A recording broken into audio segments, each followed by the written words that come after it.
Yeah. So basically, yeah, we have some issue with R12 environment. So what we will do is that we will use the Fusion itself, which we saw earlier. So we completed this GL part. So any doubt in GL or anything that you wanted to know?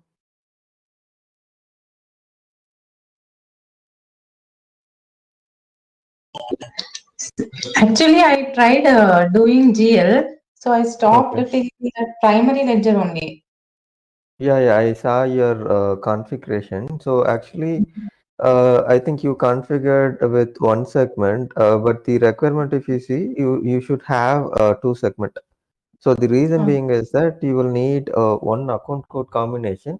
So this will register as an for which account basically we are trying to make this transaction, and Mm. the balancing segment value, that is company. So what this will do is that this will make sure that our debit and credit is equal, because that is our thumb rule for accounting. So Mm. that will make sure that, and this account represent which account that we are making this transaction. That is either this is an asset or liability or expense, whatever it is. Okay, so that's the reason we will need these two segments as mandatory.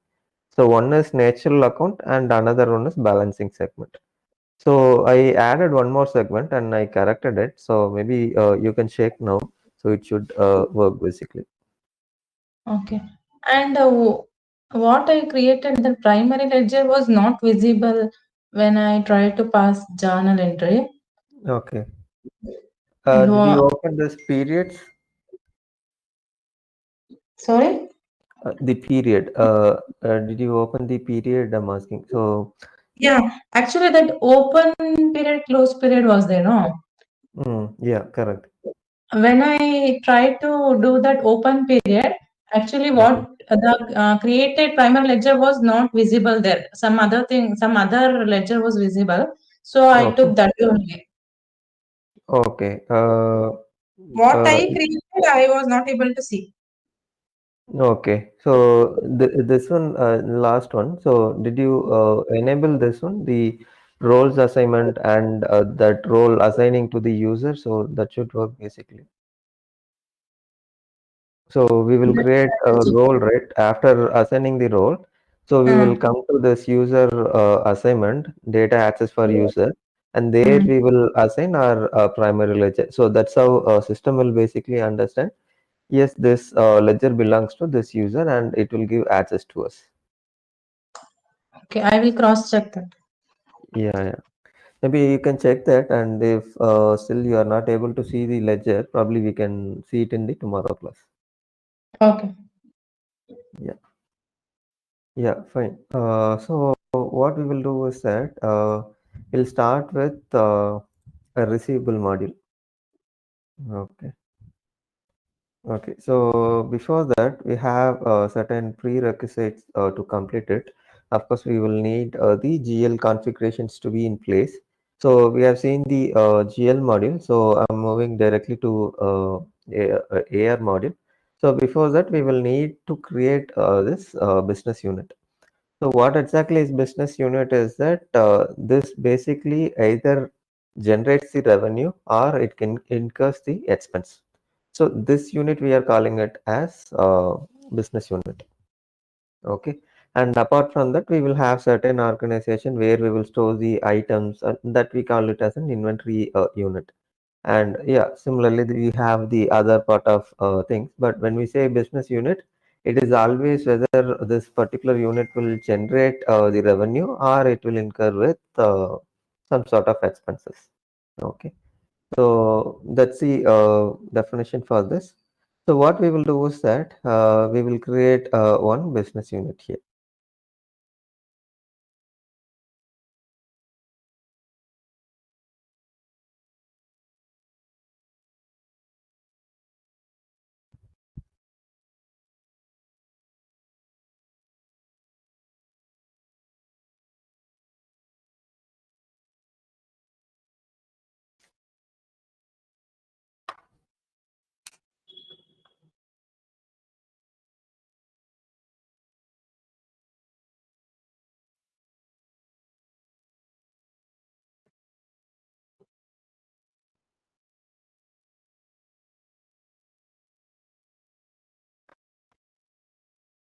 Okay, I think some performance issue. Let me reload the page. It should come, I think.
Okay, let me open in the new page.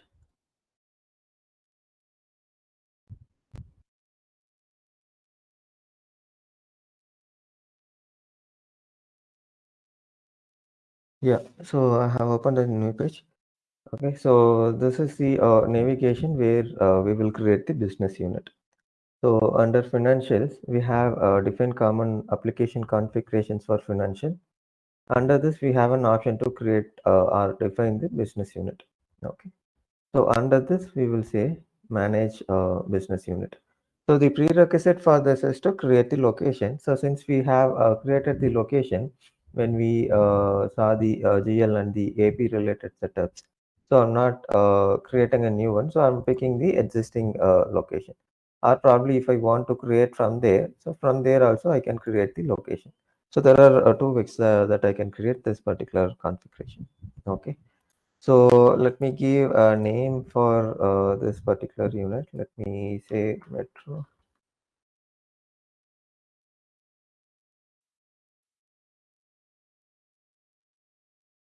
So let me say this is a metro business unit. Okay, and if you want to select a manager, let's say this is a unit wherein it is managed by a specific person. So this person will be created in HCM and we can attach the same person here. Okay. And then we have the location. So location is not mandatory, but if I want to attach here a location, so I can very well attach. So let me take Vancouver here. Okay. And then here, if you see, we have a default set. So default set is nothing but data reference set that we are saying. So now what exactly is data reference set? Or how or in which way basically this data reference set will help us? So this will allow a user whether he can access any particular setup. So now let's say I'm creating a payment term. So payment term is nothing but when I'm going to make this payment for a particular vendor. So that is what we call as payment term. So now let's say I have different payment terms attached to one particular business unit. Let's say I have immediate, I have 7 days term, and I have 14 days, and I have also 30 days term. So now if I want to create it, I will have to create it by each business unit. But I don't want to have this payment terms to be accessed by each business unit. So instead, what I wanted to do is that I wanted to have it as an common base wherein this particular zonal offices will have one particular reference data set. So this will become an shared configuration between one business unit to another business unit. Okay, so we will see it. So how this is being used basically, but this is our mandatory configuration. So I'm just giving one for this as well. So I'm just naming this as an metro reference data set.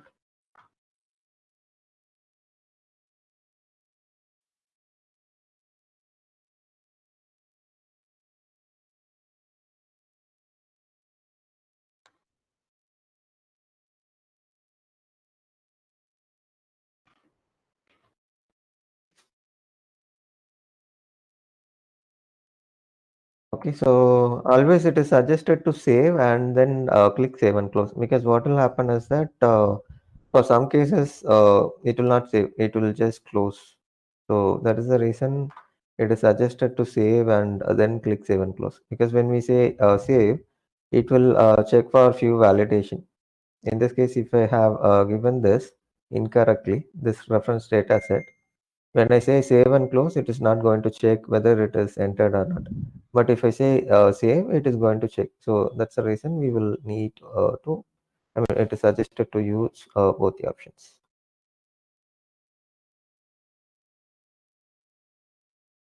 Okay.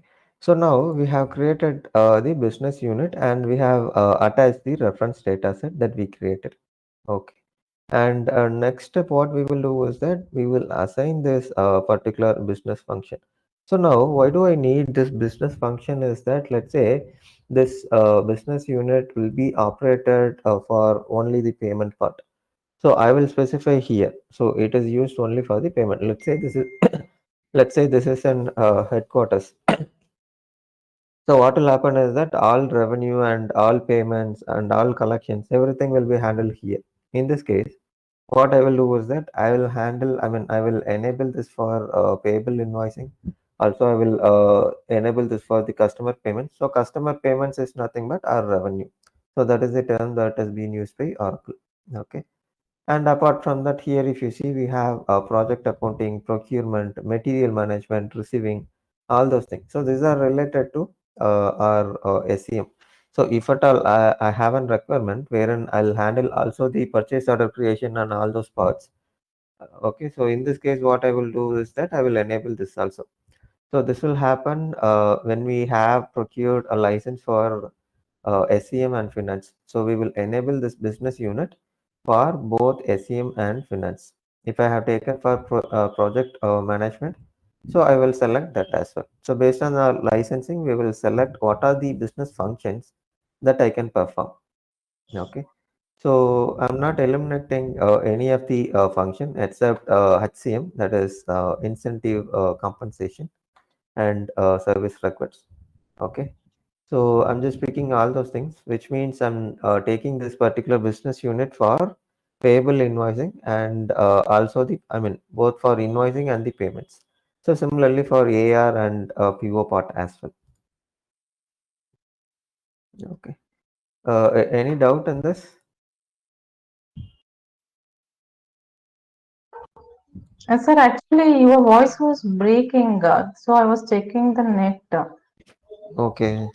Uh, is this fine now or still you're hearing? Yeah, now fine. Okay. Okay, fine.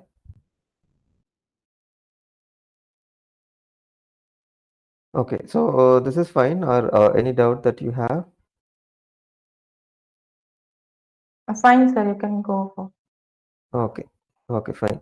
So now we have enabled these business functions. And on the right hand side, if you see, we have primary ledger that has been picked up automatically. So the reason being is that we have only one ledger that has been associated with this particular user. That is with Metro Express user. So we attached only this particular ledger.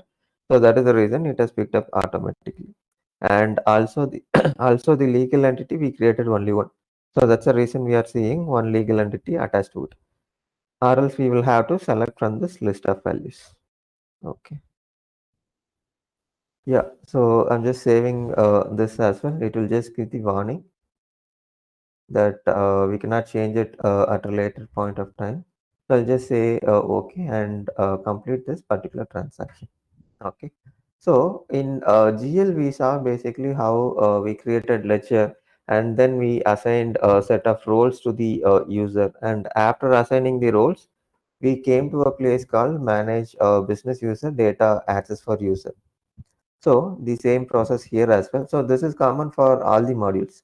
So if you take AR, AP, GL, FA, CMS, any module, so this part will be there. So after assigning the role, we will have to give access to the specific module or ledger or fixed asset book or anything. So we will have to give. Okay. So I'll just click this option, that is manage user data access for user.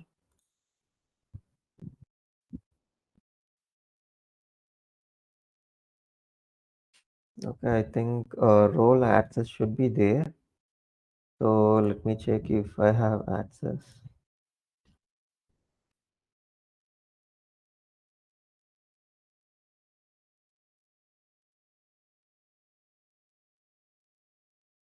Okay, access is already there. So I'll just show how we will assign. So what I will do is that I'll give this as Metro Express. Okay, and here if you see, if you just click here, so you will see the list of roles that I have attached to this particular username called Metro Express. So these are the roles that I assign. So after assigning, so I will have the list of values generated. So now I have accounts payable manager, accounts payable specialist, and accounts payable supervisor. So these are the three roles that we need for accounting. Accounts payable. Okay. So similarly, we have other set of two particular roles here. So that is accounts receivable manager and accounts receivable specialist. Okay. So now we are trying to configure the accounts receivable. So what I will do is that I will give access to accounts receivable manager and specialist. So now if you see here security context, we have two things to select. So either I can select based on the business unit or I can select based on the data access set. So how do we decide whether I wanted to go with a business unit or I wanted to go with a reference data set is that so if at all there is a requirement wherein I wanted to create create a combine two different setups and I wanted to give access to a user on this basis. So for this case, what I will do, I will select the reference data set. But whereas I have a requirement, this is a traditional security provided by Oracle, wherein it will restrict based on the business unit. So that is common one. So let me pick the traditional security, that is business unit. Okay. So now what I will do is that I'll give the access to the business unit that we created just now. So the unit that we created is that Metro business unit. So I'll pick this one. Okay. So this is the one that we created. Okay. So similarly, I'll give access to this one also, specialist as well.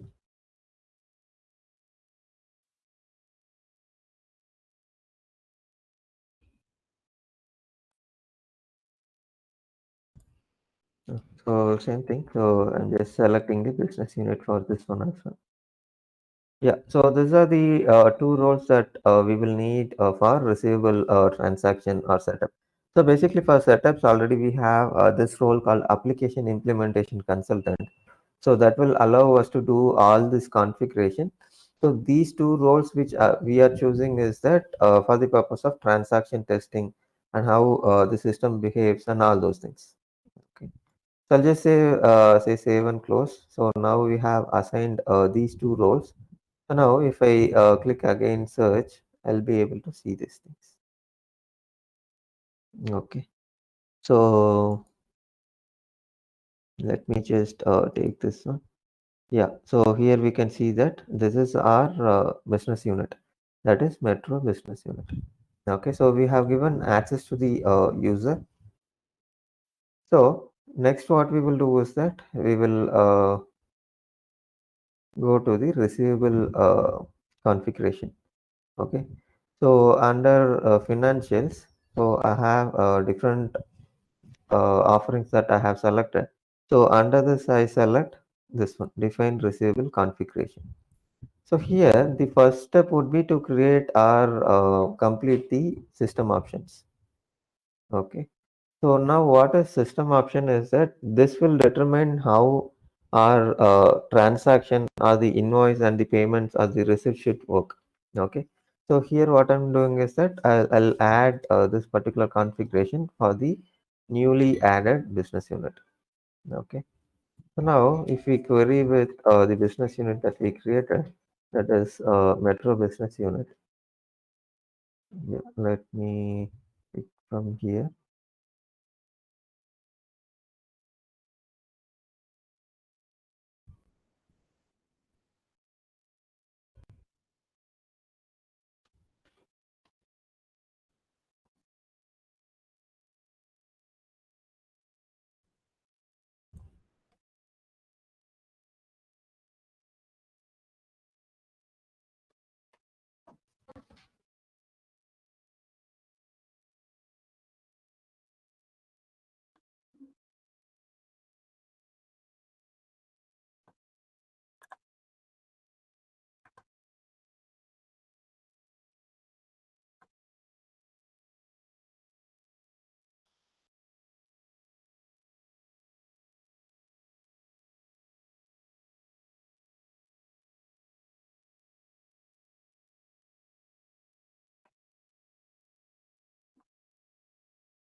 Yeah, this is not coming. Okay, give me a minute. Let me check the options that we gave.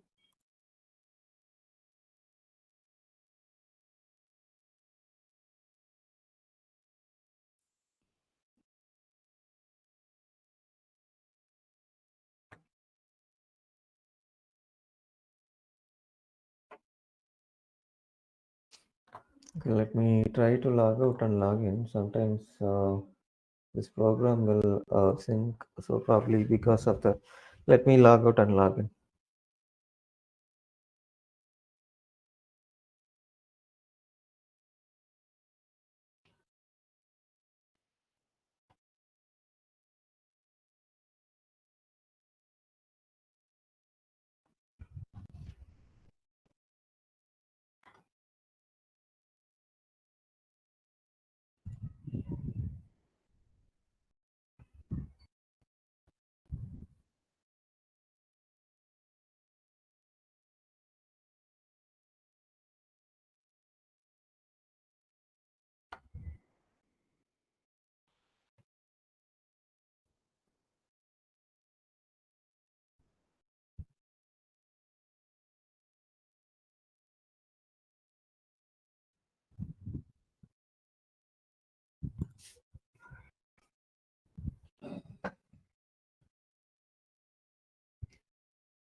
Okay, so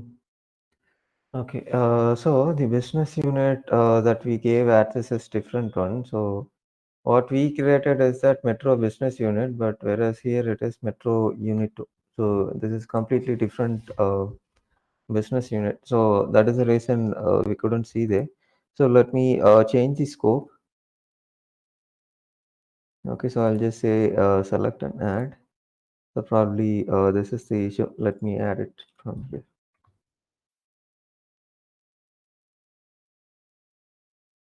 Okay, so this is the one that we created. Let me give same access for this particular business unit as well.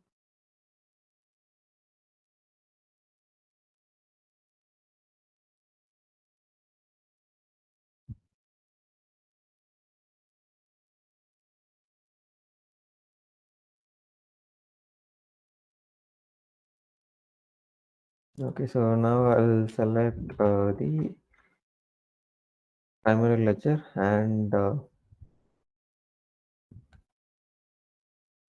the legal entity. First, let me take the ledger. Yeah, so the legal entity has been picked up automatically. So yeah, we have given these details. Okay, so I'll just say save and then I'll say save and close.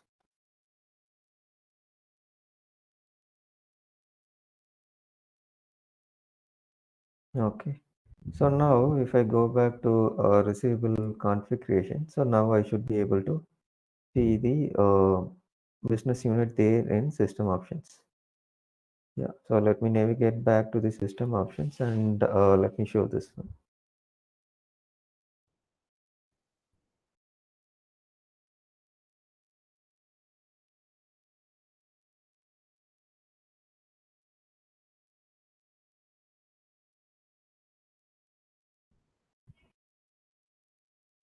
Yeah, so now we have that our metro business unit. So let me pick here. So based on the system will automatically generate the ledger name. So from where it is generating is from the business unit function. So we gave on the left hand side, we gave these are the functions this particular business unit can access. And on the right hand side, we gave the option of attaching the ledger and the legal entity. Okay. Yeah. So here, if you see in this particular configuration, so we have two parts to it. So one is that billing and revenue, and the other part is that cash processing. So which means this is nothing but our invoicing part, and cash processing is nothing but our receipt process. Okay. So here we have multiple components involved in it. So wherein we have initially, if you see, we have the split amount and these things.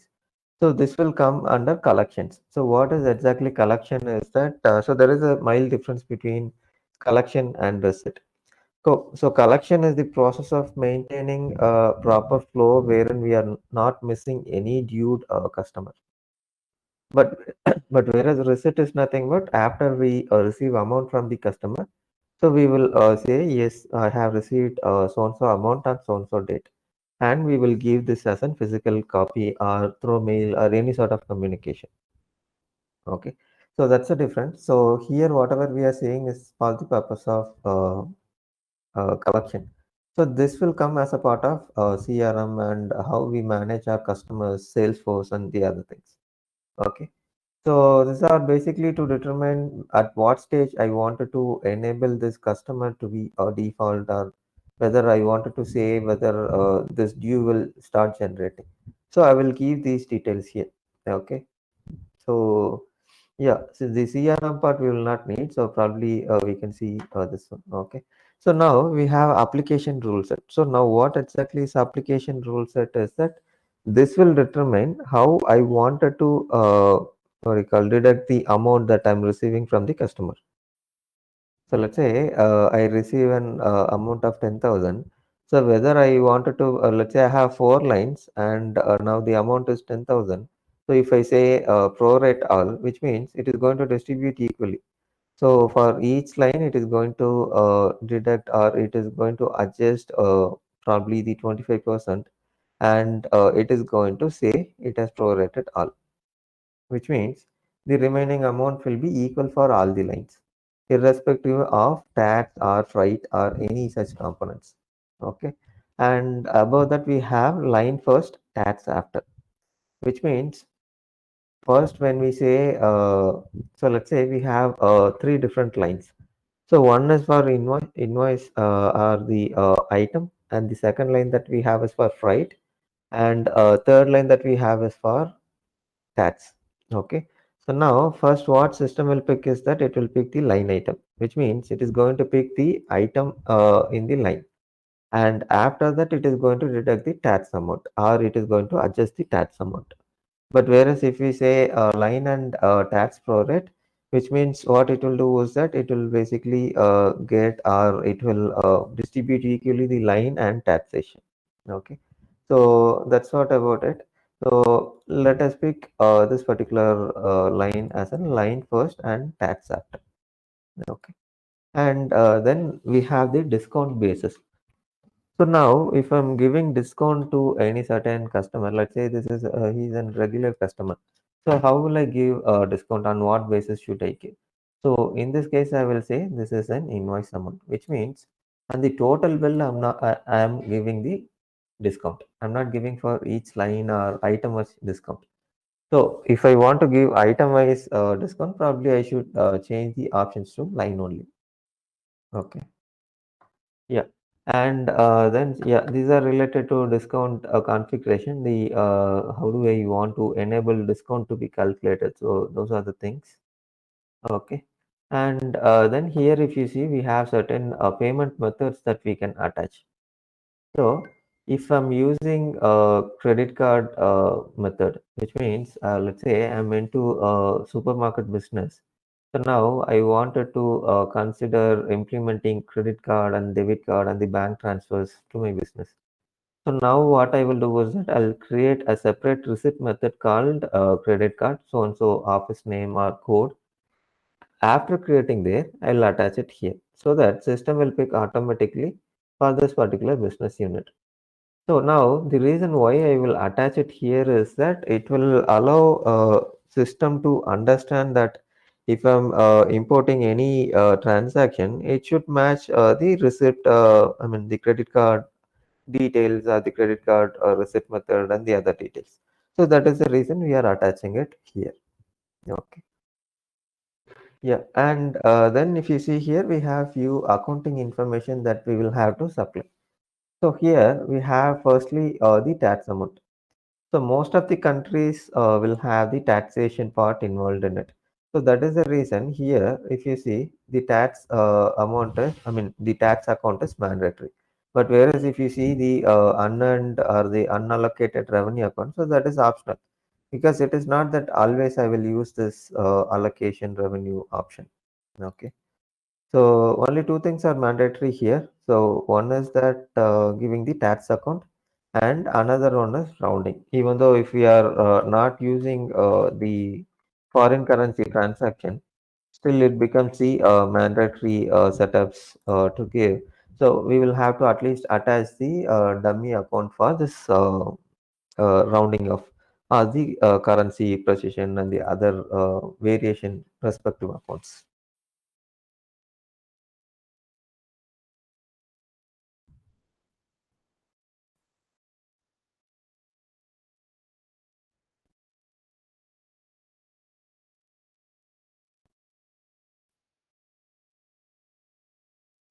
Okay, so now let me pick for the rounding account also.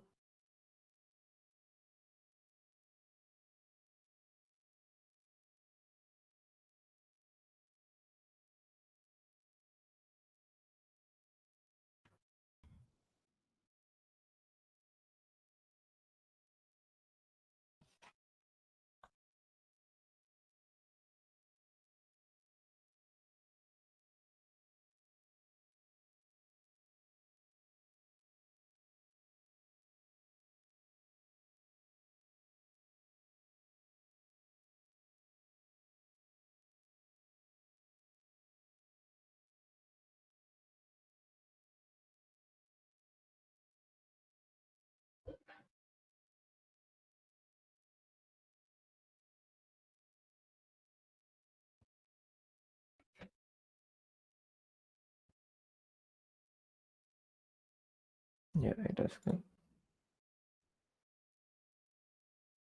Okay, so after giving the rounding account, so now we have this realized gain or realized loss. So what is the difference between rounding account and the realized gain or loss is that so when I will use this rounding account is that let's say I have no recall okay, this is the realized gain. Yeah, so now let's say I have the currency rate as 70.22 today, and let's say tomorrow it is 71.25. So now I have precision limit that has been defined. So the reason why I define precision limit or the rounding rule is that it will basically round off. So let's say now I wanted to convert this into one digit or without having the multiple precisions. So what I will do is that I will round off. I will give the setup as rounded off, and I'll give this particular account. So system is going to track all those round off balances under this particular account. Okay. So I can simply run this trial balance and I can understand those details. Okay. So yeah, I'm giving this one also the loss account.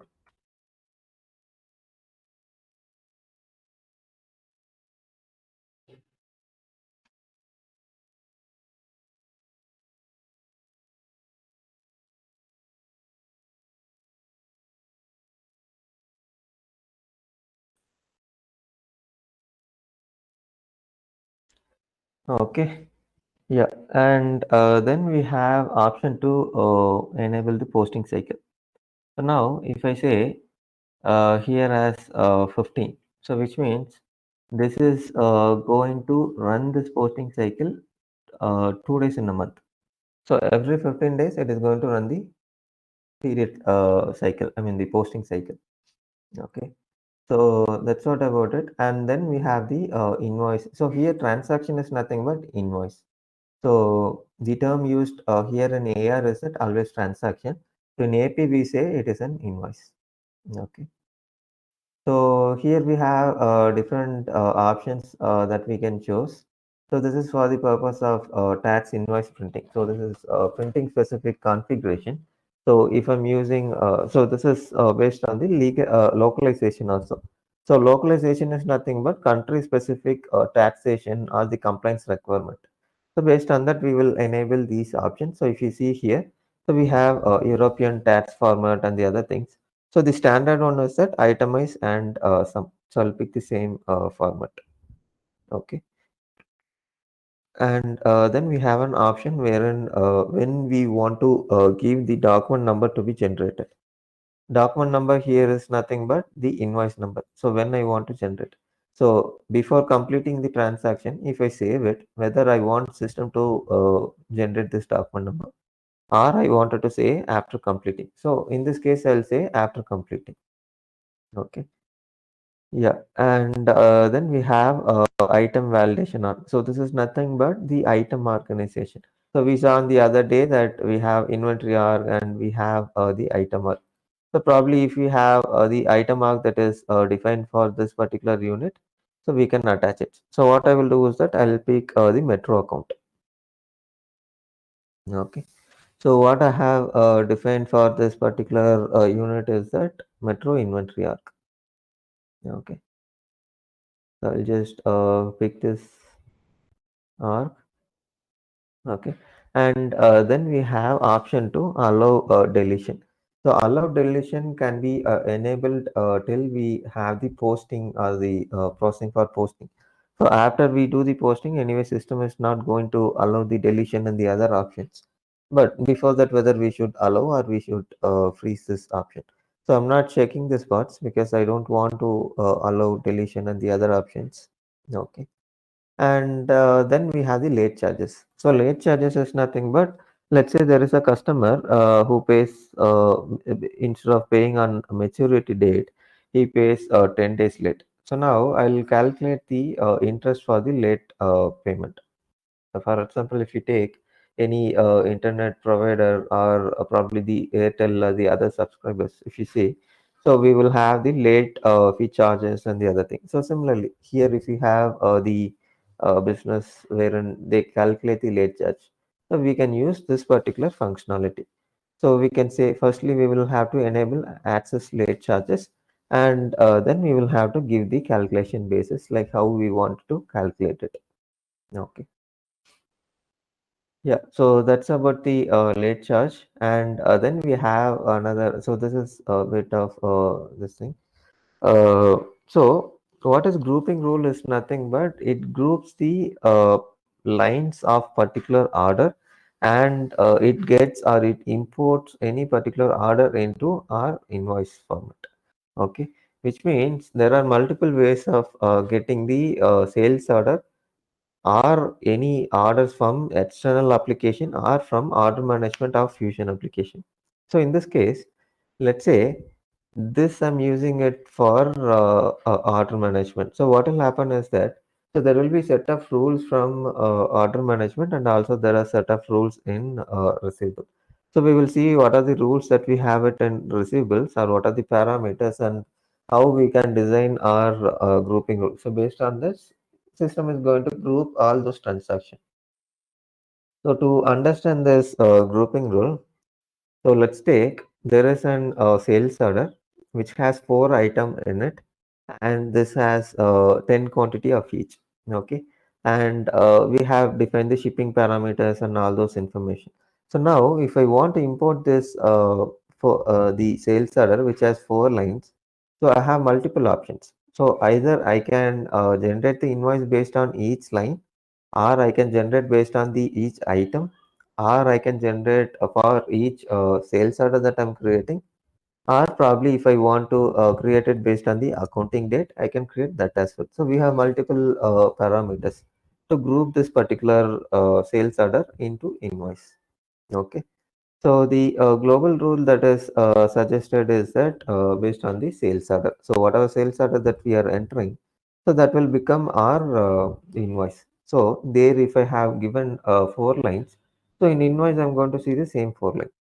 Okay, so that's what. So I'm taking the default rule. So probably after this we will see the invoice options. So there I will explain what is grouping rule and the other options. Okay. Yeah, and then the auto invoice part is nothing but the performance related thing. So when I commit any particular transaction, so it is about how much of memory that I want to use. So that is the thing. So this is based on the business cycle and the count of transaction that they are doing. Okay. So I'll just assign it here. So in this case, anyway, we are not importing any transaction from external system, or also probably we are not interfacing with any order management, these things for initial understanding. So I'm just giving the same memory. Okay. Yeah, and then we have cache processing. So cache processing is nothing but receipt. Okay. So here we have another option called auto cache rule set. So auto cache rule set is not a mandatory option. So what this auto cache rule set will do is that, so there is a provision in receivable module wherein if I receive any batch or any particular feed that has been sent out from different application. So now I wanted to group this particular invoices that I'm receiving from external application, and I wanted to apply the receipt automatically. So I can do this way. What I will do is that I will create a receipt matching rule. So receipt matching rule can be based on the transaction number, or based on the sales order, or if I have the shipping reference that I can use it, or any sort of information. If you see here, so totally we have 6 parameters that we can use. So I can give the multiple matching options also. So I can give matching option 1, 2, and 3 and 4 also. So based on the requirement, I can give. So what this auto cache rule set will do is that it will identify and it will apply the cache that we receive, cache or any mode of payment that we receive. Okay. So that is the functionality of this particular part called auto cache rule set. Okay. And then we have option to auto apply the result. So this is again the same concept. So if we want to set any threshold, so that we can set it up here. Okay. And then we have write-off limit per receipt. So write-off limit per receipt is nothing but so basically write-off is nothing but, let's say a customer has to give us probably 10,000. So he has given initially 2,000, and with 8,000 balance he did not turn up. So now what we will do is that we will write up. So we will consider this particular outstanding 8,000 as a bad debt, and this will be written off from the system. So we will give the limit here. So let me say it is probably some number I'm just giving here. Okay, and then we have a refund. So there are two options to return the for return cases. So when a customer buys an item and he goes to his home or anything, and he come back and says that I don't want this item, or probably this item isn't defective. So there are two possible ways that can be handled. So either it will be on account or it will be refund. So what will happen in on account is that this is kind of an our big basket scenario. So wherein we purchased an item, and when we are returning this particular item, big basket is not going to give us the refund. So instead, what it will do is that it will keep in wallet. So we can use this particular amount stored in wallet for our future purpose. So the same concept here as well. So we can use on account, which means it will be stored in customer's account. So I can use it for the future purchases or the future sales that I'm doing. So I will adjust with this on account. Okay. And then I have refunds. So refund is nothing but paying out to the customer from my pocket. So this will interface with AP module. So we will see when we are doing the transaction. So how this particular refund will be interfaced to payables, and how we are making the payment to the customer. how this customer has been changed to supplier. So these things we will see when we see the transaction. Okay. So yeah, for now I'll just say this is minimum amount is 2. So probably the minimum amount if it is 1000 or 2000. So that is also possible that we can define it here. Okay. Yeah, and then we have chargeback. So now, what is chargeback is that let's say there is a customer who has to give us probably 25,000. So now he has to give it on probably let's say 30th of June. So today it is 28th of June and he will not be able to return the amount completely. Instead, he says that instead of giving 25,000, so I will give 10,000 now, and I will purchase some items today. And this items you give it in a separate bill and close this existing invoice and open the new invoice is what he's going to say. So we will see these details when we see the chargeback. Okay. So for this particular functionality, we have different options to select the date. Okay. So whether I want to use the deposit date or enter date or anything so that I can choose based on the requirement. So in this case, I'm saying it is an entered date. That is when this chargeback is entered. Okay. Yeah. And then we have the accounting part that we have given there in the earlier step, that is billing and revenue. Okay. So now if I want to enable the rate to this particular business unit. So I can assign. So either I can use the custom one that we create. So we saw in GL that we can create the custom rates for this particular ledger. Okay. So I'm just picking the standard one. Okay. Yeah. And then we have automatic reset. So here when we are seeing this auto cache rule set, we saw that certain matching rules are there wherein we can use this particular option to import our receipts. So similarly, so when we are importing the receipt, automatic receipt, so how do we want to use this controls? So whether I should have any controls in terms of threshold limit and all those things, which means I can set up a threshold amount, which means amount will not exceed this particular combination. This is an optional setup giving the amount, but the mandatory setup would be committing the invoice and the receipt. So committing is nothing but when we receive a batch of invoice or the receipt.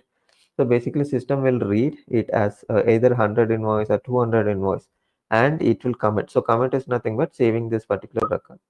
So now this limit, whether it should be 10 or 20 or 100 or 1000. So this we will define.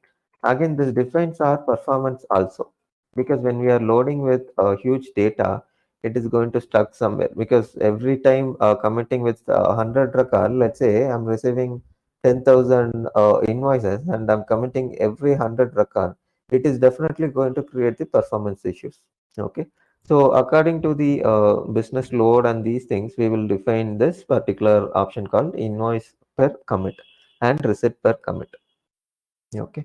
So anyway, we are just going to testing. So I have given 100 because we are not going to commit more than one or two. So I just given invoice per commit equal to 100. Okay. And bills receivable is a functionality wherein this is kind of an instrument wherein customer will give us and there will be in sort of an agreement where this payment will be handled in a certain date. So for that purpose, we will use bills receivable. So this we will see it separately. Okay. So for setup purpose, we are, I'm just explaining. So this is the functionality of bills receivable. Okay. So similarly here also, I'm just saving this and I'll say save and close.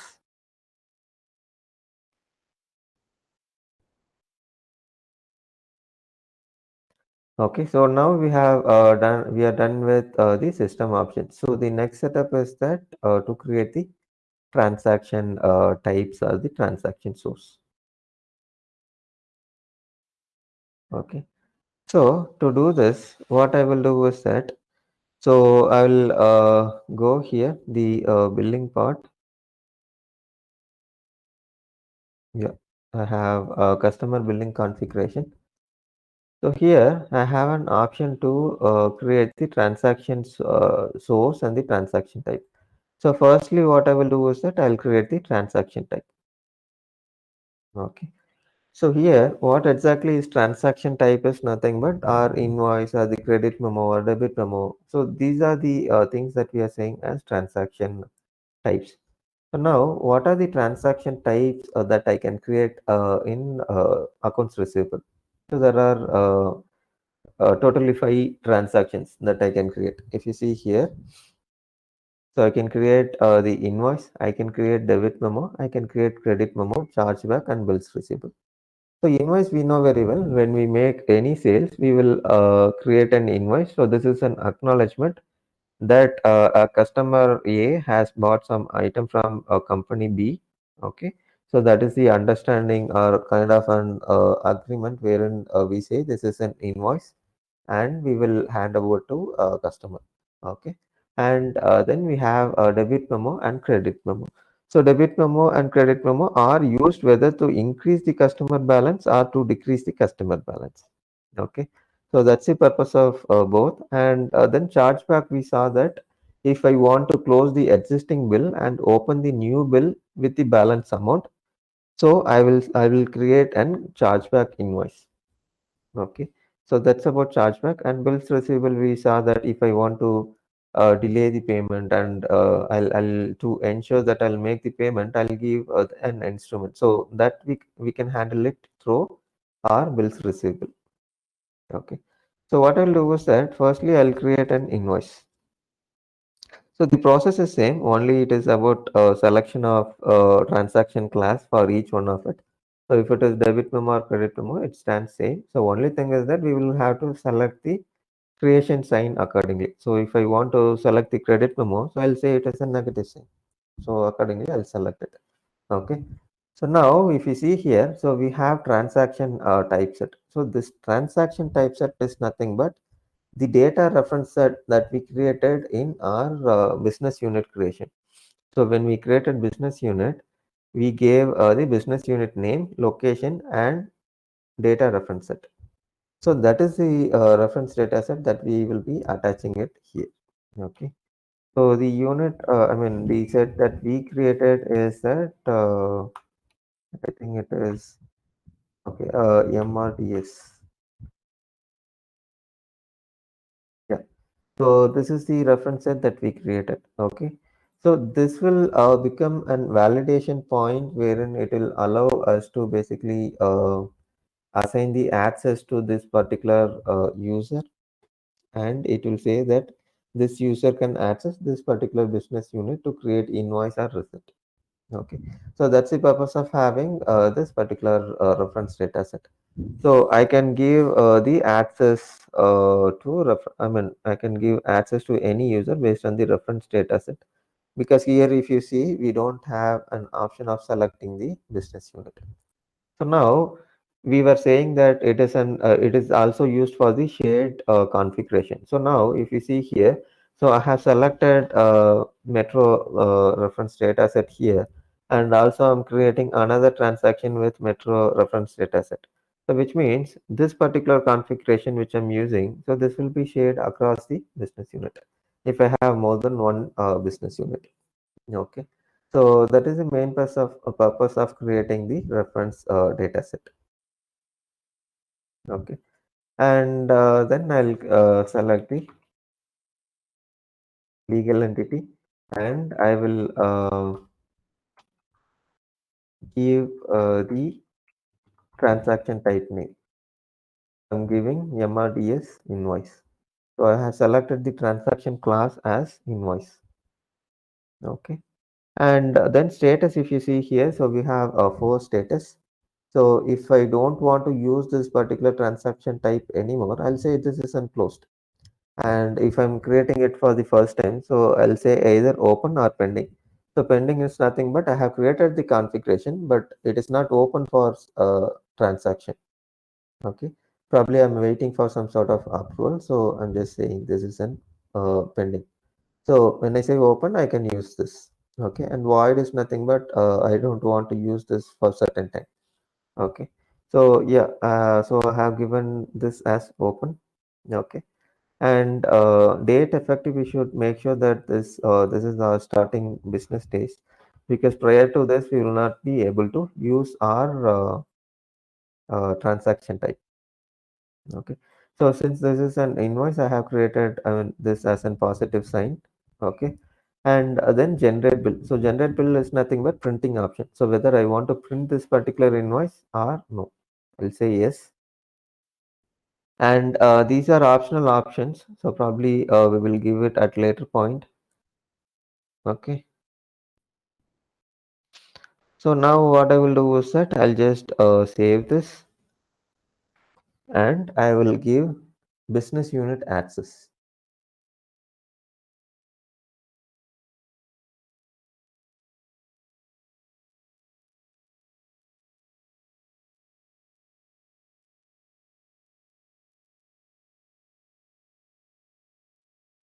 Okay, so this is our business unit, that is Metro business unit. So now we have certain accounts that has to be filled in. So firstly, if you see here, okay, so this is different. Yeah, so firstly, if you see here, so we have revenue accounts and receivable account. So these two accounts are mandatory to give either here or the customer site level, or probably the salesperson site level. So anywhere we should give. The reason why this is not marked as mandatory is that I can give this particular account code combination. So either in the transaction type or I can give it at auto accounting. So probably we will see when we see auto accounting, we will understand those part. So for now, this is mandatory to give the revenue account and the receivable account. The reason being is that when we create an invoice, so this is the place where system will pick the account code combination. Okay. So I'll just select the respective accounts. For now, I'll give only for revenue and receivable.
Okay, so I have given both the accounts. Okay, so others are not mandatory.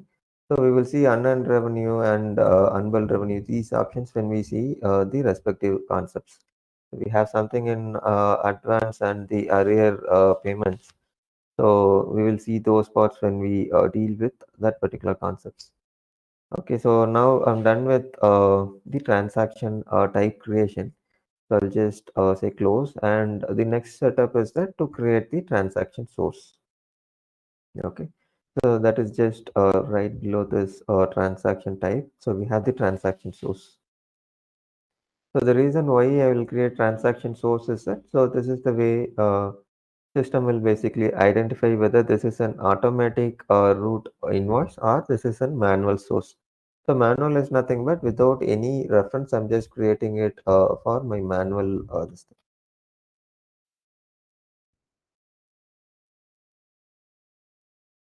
Yeah, this is ours.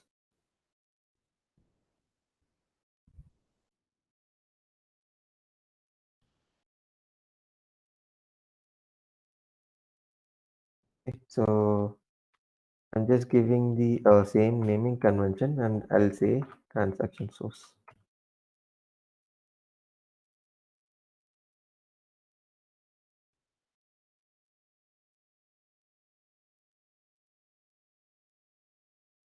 Okay, so here, so this is where we will define whether this is an automatic invoice that will be imported or this is a manual option.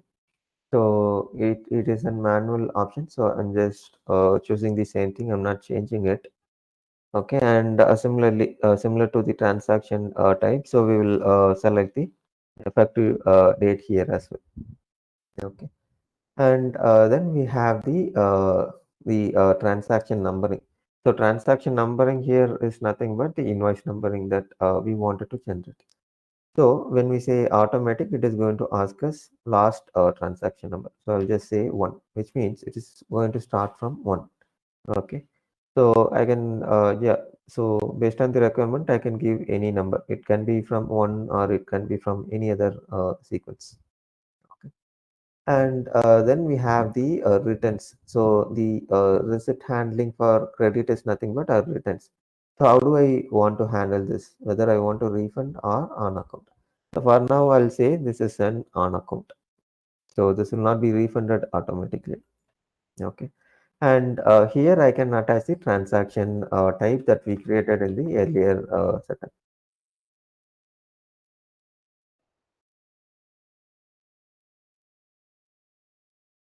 Okay, I think we created with the name MRTs. Yeah, this is the one. Yeah, so I have attached the transaction type as well to the transaction source.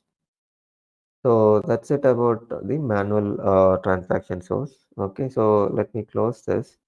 And next step, what we will do is that we will create the auto accounting rule.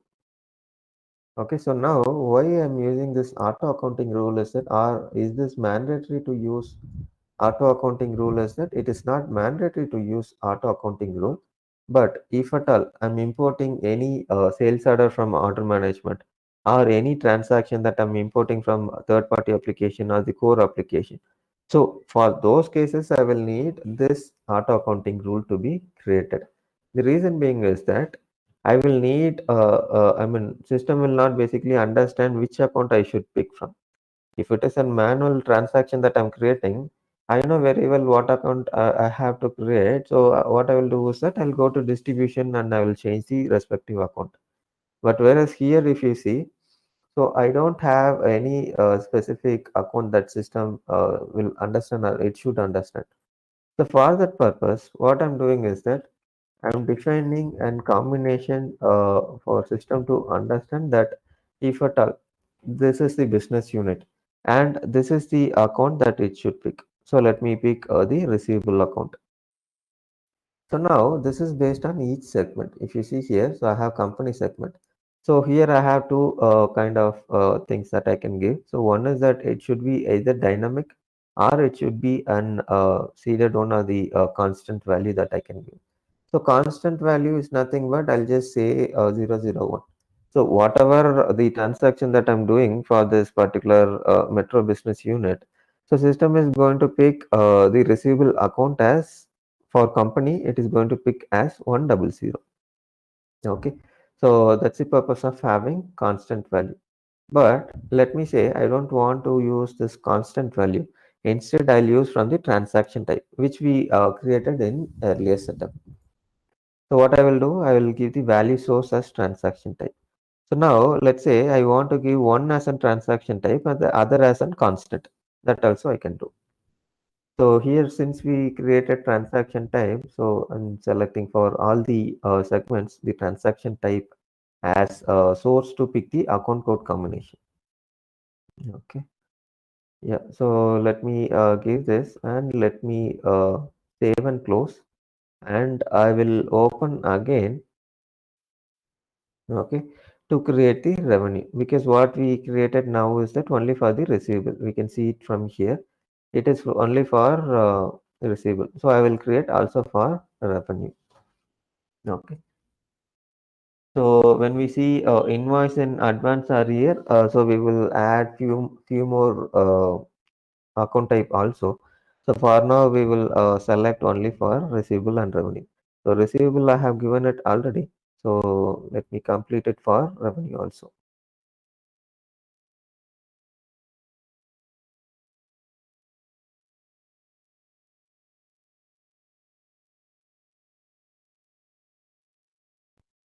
Okay, yeah. So we are done with this particular configuration. So what I will do is that what is this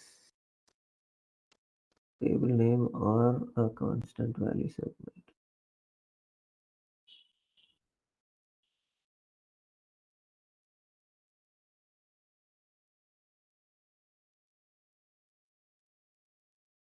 Okay, I think because I selected constant, it is just having some table issues. So let me create one second.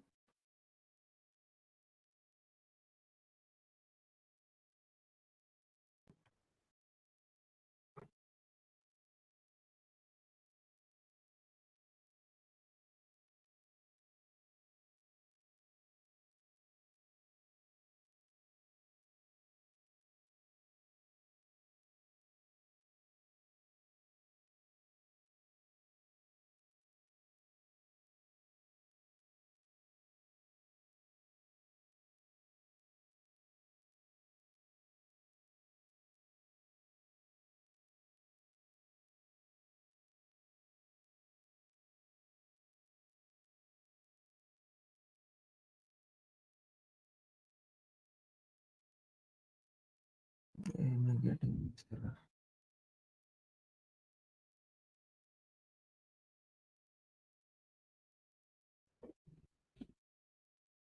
Just give me a minute. Let me check this.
Let me create one second. I think there is some issue with this.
Okay.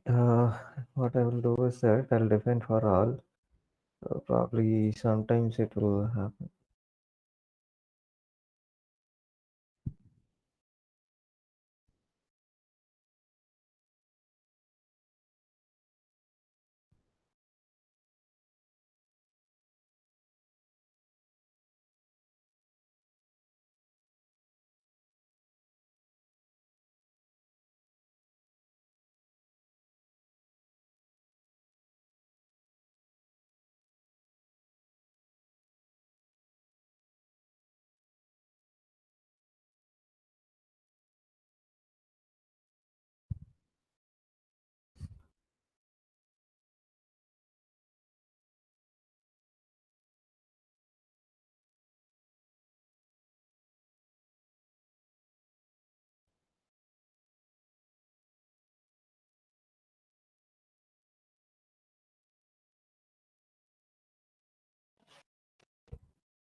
Okay.